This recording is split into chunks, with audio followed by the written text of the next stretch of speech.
Olá! A relação entre o fisco e os contribuintes aqui no Brasil está prestes a passar por uma mudança. E que mudança! A gente está falando de um novo código que promete uma coisa bem diferente: recompensar quem paga direitinho e ser mais duro com os devedores de sempre. Bora entender como essa nova balança vai funcionar. E o que está por trás disso tudo é a Lei Complementar número 225, que cria o novo Código de Defesa do Contribuinte. Ela foi sancionada lá em 8 de janeiro de 2026 e olha, isso aqui não é só mais uma regra no meio de tantas outras não. A ideia é estabelecer um padrão totalmente novo para a relação tributária em todo o país. Então, a grande pergunta que fica no ar é: será que a gente está mesmo diante de uma nova era para os impostos no Brasil? Uma era com menos briga e muito mais cooperação? É o que a gente vai ver. Para a gente entender bem essa história, vamos seguir um caminho. Primeiro, vamos mergulhar nesse novo código e na sua filosofia de cooperação. Depois, a gente olha os dois lados da moeda: as recompensas para os bons pagadores e as punições para os devedores. E para fechar, a gente explora os programas que vão ajudar as empresas a andarem na linha e qual o impacto geral disso tudo nos negócios. Ok, vamos começar pelo coração de toda essa legislação, que é uma mudança de mentalidade, de filosofia mesmo. O grande objetivo é tentar substituir aquela desconfiança de sempre por uma base nova, a cooperação. E os princípios que guiam esse novo código mostram o tamanho dessa mudança. A lei agora diz que o fisco tem que partir do princípio da boa-fé do contribuinte, tem que buscar ativamente diminuir as brigas judiciais e, claro, facilitar o cumprimento das obrigações. Resumindo, o foco agora é cooperação. É, de fato, uma inversão de lógica no nosso sistema tributário. E essa nova lógica vem com um sistema de incentivos bem claro. Vamos chamar essa parte de a cenoura. A lei cria oficialmente uma nova categoria de contribuinte: os bons pagadores. Basicamente são aqueles que mostram que estão cooperando e andando na linha.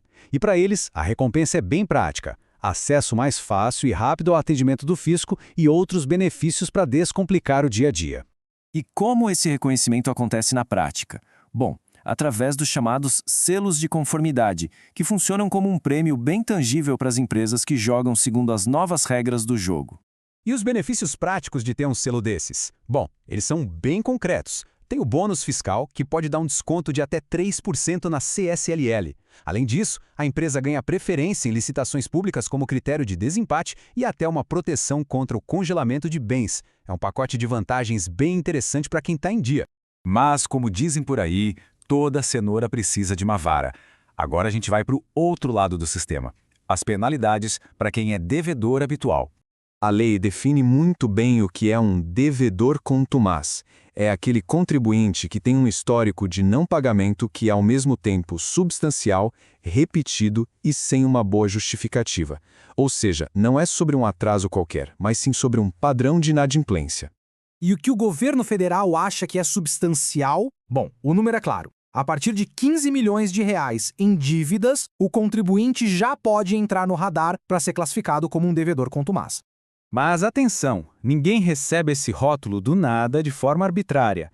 Existe um processo bem definido. Primeiro, vem a notificação. Depois, o contribuinte tem uma janela de 30 dias para se defender ou regularizar a situação. Só depois disso tudo é que vem uma decisão final. E as consequências? Bom, elas são bem pesadas. Um devedor contumaz é proibido de participar de licitações, perde direito a benefícios fiscais e não pode nem entrar com pedido de recuperação judicial. E talvez o ponto mais duro seja este: para esses devedores, pagar o imposto atrasado não acaba mais com a punição criminal por sonegação. Diante desse cenário todo, de recompensa de um lado e punição do outro, como é que as empresas podem garantir que estão em conformidade e, claro, conseguir os benefícios? A lei também pensou nisso e criou caminhos claros: os programas de conformidade. Existem basicamente 3 programas principais para guiar os contribuintes. O Confilha, que foi desenhado para as grandes corporações e foca muito nessa relação de cooperação. O Sintonia, que é mais amplo para todo mundo e classifica os contribuintes por nível de conformidade. E tem também o OEA, que é super específico para o pessoal do comércio internacional, para agilizar os processos na alfândega. Certo, então vamos juntar todas as peças do quebra-cabeça. No fim das contas, qual é o impacto real de tudo isso para os negócios no dia a dia?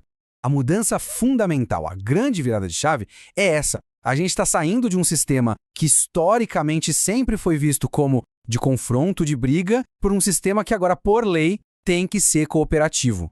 Isso não é só uma ideia bonita, está escrito na lei. O artigo 3º é bem claro. A administração deve presumir a boa-fé do contribuinte. Olha, essa frase, sozinha, já representa uma mudança de mentalidade gigantesca. Ao final, a grande questão que fica é: será que essa nova abordagem com incentivos e punições vai ser suficiente para finalmente simplificar o nosso famoso e complexo sistema tributário? Ou será que isso é só mais uma camada de regras em um sistema que, na verdade, precisa de uma reforma ainda mais profunda? É a pergunta de milhões.